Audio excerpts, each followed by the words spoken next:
Yan, isang maulan na gabi sa lahat. Mag-ingat kayo mga bayan, sa mga followers natin at subscriber natin dyan. At meron tayong bagyo ngayon mga idol.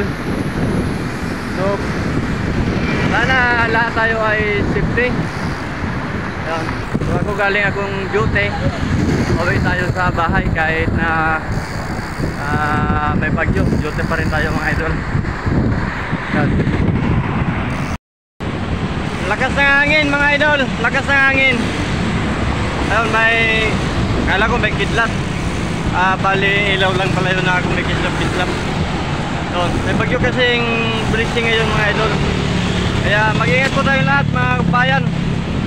Sa mga Bicolano dyan, mag-ingat kayo dyan mga idol kasi parang dyan na naman dadaan yung bagyo. So yan, dito sa Metro Manila medyo maulan na at medyo nagkakaroon na rin siya ng hangin mga idol. Nandito na tayo sa may papuntang Villamor mga idol oh. Buti nga hindi gaano lumakas yung ulan ngayon. So malakas, medyo lumalakas na yung hangin mga idol dito. Kaya mag-ingat po tayong lahat kasi napakahirap pagkaganto na may bagyo. Ano yung mga bahay natin na hindi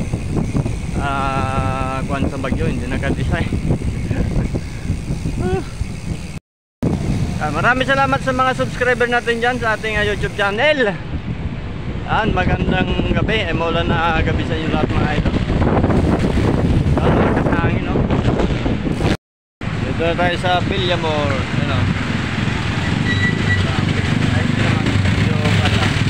Nagkaroon lang ng kaunting salubungan kaya medyo bumagal. Doon pwede na tayo lumusot. Ayun, paakyat na tayo ng Villamor mga idol. Paakyat tayo. Yan yung Skyway. Kaso na harangan tayo. Nakakatakot mag-1 pagka ganito na maluwag mga idol. Kasi napakabibilisan mga sasakyan.